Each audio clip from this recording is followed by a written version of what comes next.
Ya, Anda kembali di Apa Kabar Indonesia Pagi.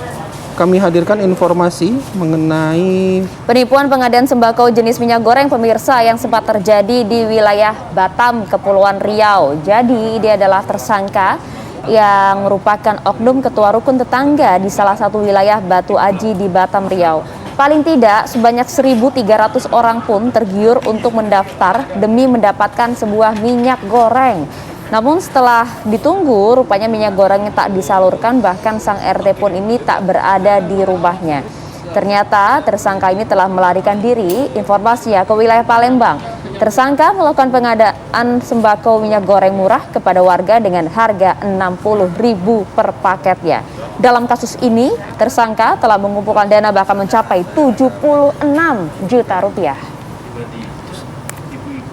Baik, kita akan dalami kasus penipuan pengadaan minyak goreng ini bersama Kompol Daniel Ganjar Kristianto, Kapolsek Batu Aji. Selamat pagi, Pak Daniel. Assalamualaikum, selamat pagi, Pak. Waalaikumsalam, selamat pagi, Mas, Mbak. Salam sehat. Salam sehat selalu, Pak Daniel. Pak Daniel, bagaimana sih kasus ini akhirnya terungkap, Pak? Baik, dapat saya jelaskan. Jadi pada bulan ini Maret, ibu-ibu yang di Kelurahan Tanjung Uncang mendatangi polsek kami melaporkan bahwasannya mayoritas ibu-ibu tersebut ditipu terhadap adanya sembako murah. Setelah mendapat laporan dari ibu-ibu tersebut, emak-emak tersebut, kami lakukan pendalaman. Ternyata yang bersangkutan adalah oknum RT berinisial PA. Modus operandi oknum RT tersebut memanfaatkan kondisi membuat sembako yang dihargai Rp60.000, itu antara isinya beras 5 kilo, minyak goreng 1 liter, gula pasir 1 kilo, telur 5 butir, dan mie instan 5 bungkus. Kalau dihargai itu Rp80.000. Oknum RT ini menawarkan kepada ibu-ibu Rp60.000, sehingga terkumpul paket sembako pertama itu dibagikan kepada warga 60 paket. Lalu terkumpul lagi paket yang kedua 31 paket, sampai 5 kali paket. Akan tetapi yang bersangkutan ada selisih harga yang bersangkutan tambahkan.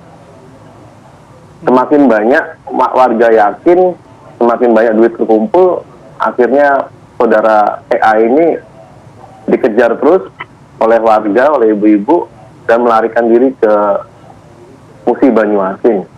Kami tangkap di sana. Demikian, Mas. Ya. Pak Daniel, Anda kan sampaikan paling tidak korban ini adalah 1.300-an warga begitu ya. Ini artinya tidak hanya warga di RT tersangka saja ya, Pak ya? Tuh.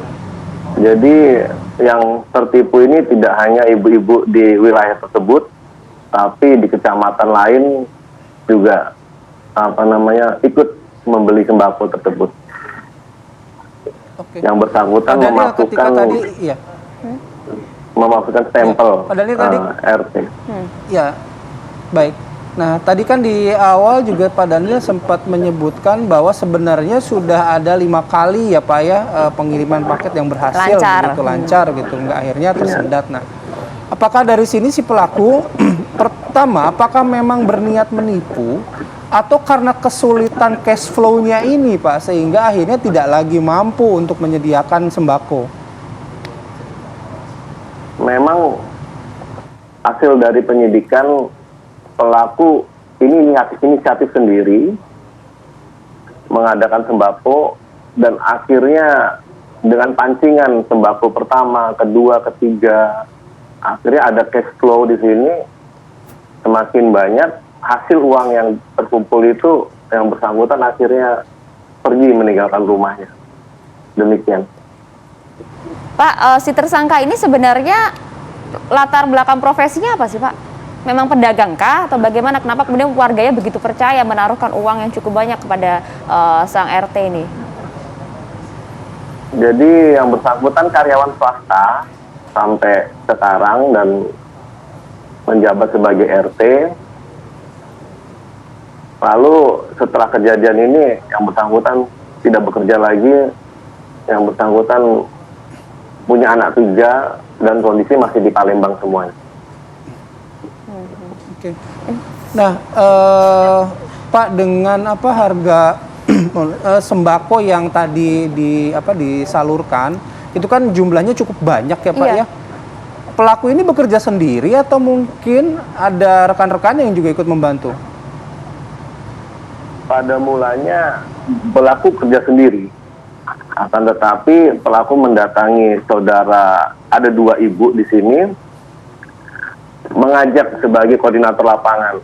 Ibu ini akhirnya menyampaikan kepada ibu-ibu yang lain, ini ada sembako murah, total harga 60.000, tapi cukup dibeli 60.000 saja. Dari ibu-ibu inilah akhirnya terkumpul semakin banyak. Jadi satu ibu-ibu ini ada yang beli 1 paket 60.000, ada yang beli 2 paket 120.000, semakin banyak. Akhirnya yang bersangkutan kerepotan karena yang bersangkutan harus membayarkan lebih yang dari selisih harga total barangnya. Tapi artinya yang bersangkutan ini tersangka dalam hal ini memang bekerja sendirian ya Pak ya, sedangkan beberapa orang yang tadi Bapak sebutkan itu sebagai korban kan?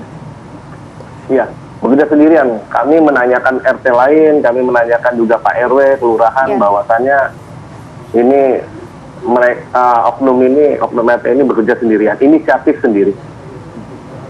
Oke. Pak, mungkin apa yang bisa disampaikan Pak kepada warga lainnya agar hal serupa ini tidak kembali terjadi meskipun mungkin tergiur ya dengan harga yang murah di tengah juga kelangkaan sejumlah sembako yang harganya semakin meningkat?